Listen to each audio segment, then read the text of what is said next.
Ne bouge pas. Lève les mains tout de suite. Sale gamin noir. Le cri d'Officer Grant déchira le silence lourd de la rue en fin d'après-midi.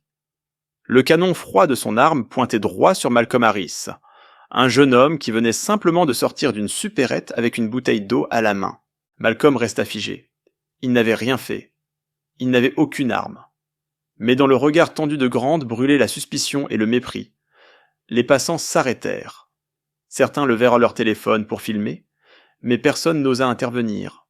À cet instant, Malcolm comprit au moindre geste, au moindre souffle de travers, sa vie pouvait s'éteindre. Une seule balle pouvait le transformer en simple statistique du journal télévisé du soir. Ironie cruelle, il était le fils unique de Robert Harris, directeur du FBI. Pourtant, son identité ne pouvait rien pour lui à cet instant. Entre la vie et la mort, il ressentait une vérité glaçante, la justice que son père avait défendue toute sa vie semblait vaciller. Là, sur son propre corps, Malcolm Harris, un jeune homme de 20 ans, grand et mince, dont le regard révèle plus de silence que de bruit. Il vit dans un petit appartement près de l'université, loin de toute attention.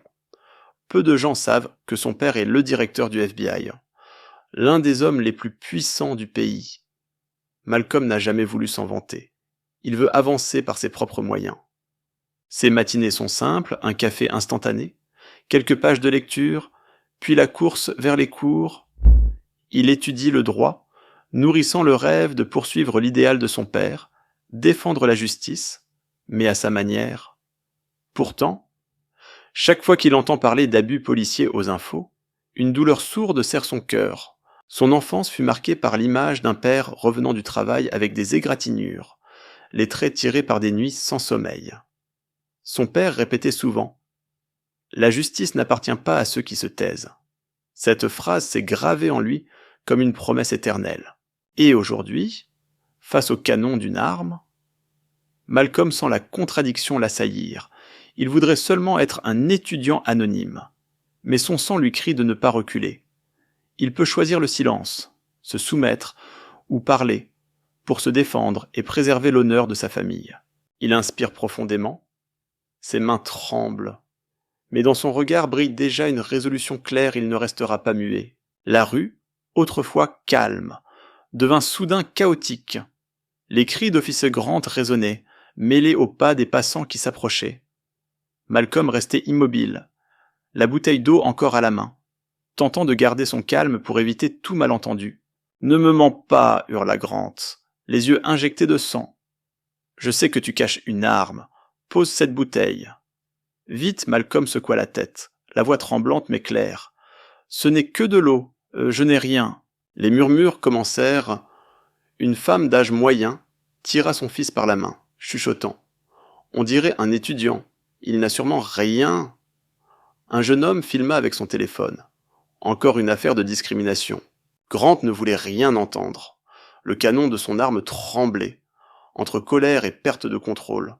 Je ne le répéterai pas. Lève les mains, Malcolm déglutit. Les mots de son père lui revenaient. La justice a besoin de voix. Mais il savait aussi un seul faux geste et tout serait fini. Le cœur battant à rompre. Il dit « Vous faites erreur. Je ne suis pas un criminel. Je suis étudiant. Voici juste une bouteille d'eau. » Grant rugit « Tais-toi, tu crois être plus malin qu'un flic. » L'air devint lourd, étouffant. Les passants reculaient peu à peu. Malcolm sentait la solitude l'écraser, face à ce canon noir qui ne tremblait plus que par rage. Il tenta de poser la bouteille au sol, mais Grant hurla soudain. « Bouge pas. Tu veux sortir une arme ?» Des cris éclatèrent dans la foule. « Il est innocent. Ne tirez pas, mais personne n'osa s'approcher. » Les téléphones capturaient chaque seconde de cette tension mortelle.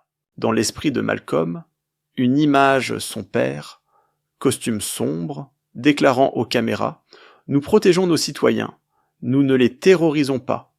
Ironie son propre fils, était aujourd'hui la cible d'une arme pour sa seule couleur de peau. Malcolm soutint le regard de Grant. La voix ferme. « Je ne bougerai pas. Je n'ai pas d'arme.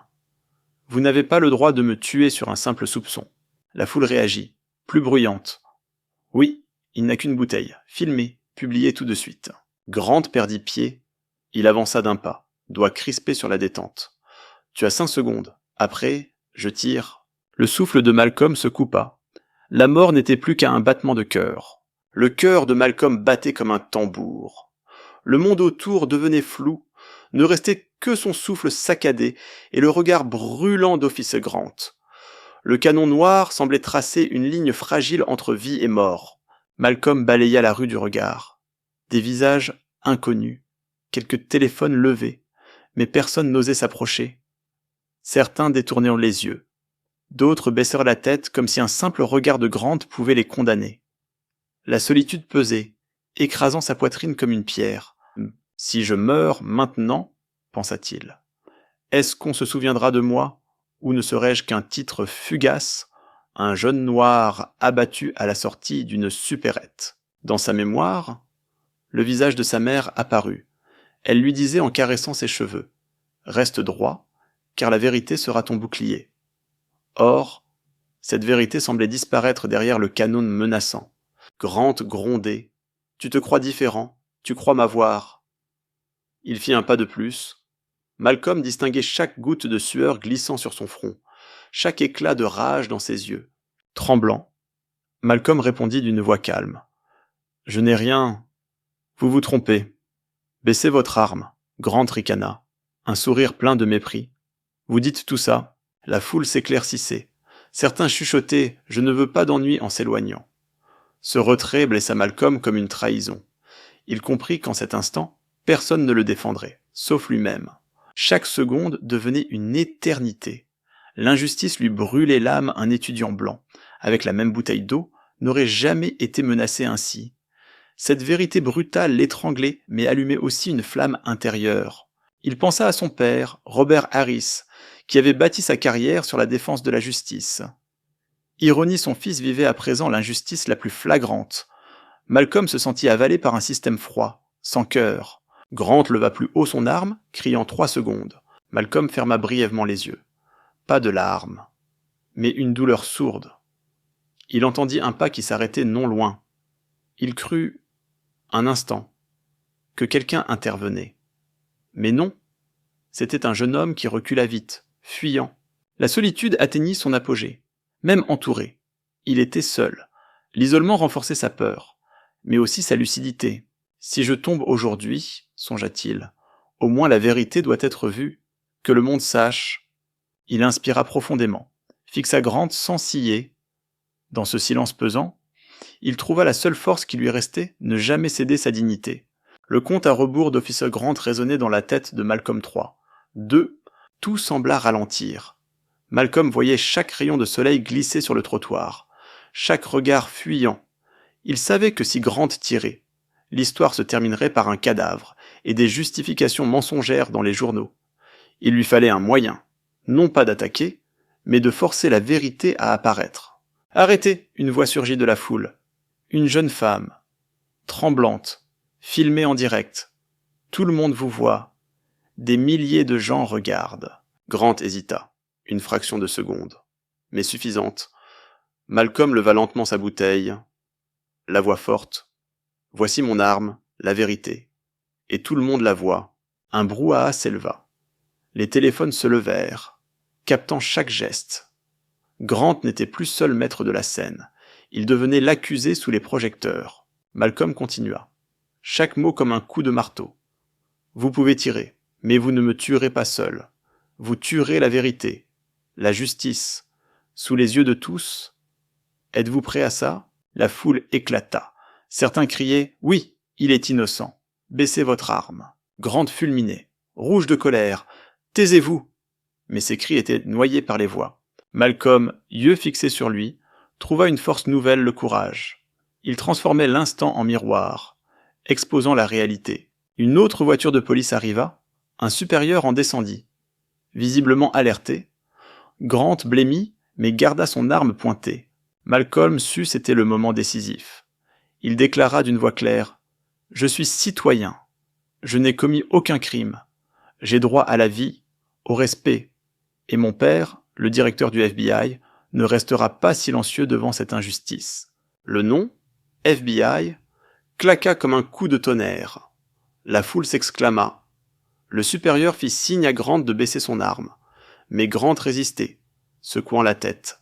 Malcolm, bouteille levée, restait immobile, incandescent de détermination. Tout tournait autour de cette image, un jeune homme seul, mais debout, défiant le canon avec sa dignité. Il pensa, mon père arrivera-t-il à temps? La vérité l'emportera-t-elle maintenant? Le hurlement des sirènes éclata. Une flotte de voitures noires envahit la rue comme un tonnerre. Les portières s'ouvrirent. Des agents du FBI en costume et gilets pare-balles jaillirent, encerclant tout le périmètre. Les passants écarquillèrent les yeux. Certains applaudirent. La scène n'était plus celle d'Officer Grant, mais celle de la justice. De la voiture de tête sortit Robert Harris, directeur du FBI, père de Malcolm, costume sombre, regard d'acier. Il avança d'un pas ferme, sans courir, imposant son autorité par chaque mouvement. « Grant !» sa voix claqua, glaçant l'air. « Que croyez-vous faire ?» Grant blêmit, balbutiant monsieur le directeur. « Je pensais qu'il avait une arme. » Robert coupa net, vous savez sur qui vous pointez une arme. Sur mon fils, mais surtout sur un citoyen innocent. Un tonnerre d'applaudissements éclata. Les agents bondirent, arrachèrent l'arme de Grant et le plaquèrent au sol. Le bruit métallique du pistolet heurtant le trottoir résonna comme une délivrance. Malcolm restait immobile, la bouteille tremblante dans la main. Robert s'approcha et le serra contre lui. Pas de mots nécessaires, l'étreinte suffisait à transmettre amour, peur et fierté. Les téléphones filmaient sans relâche. Un journaliste cria « Monsieur le directeur, pouvez-vous expliquer ce qui vient de se passer ?» Robert se tourna vers les caméras, la voix ferme. Personne, pas même un policier, n'est au-dessus de la loi.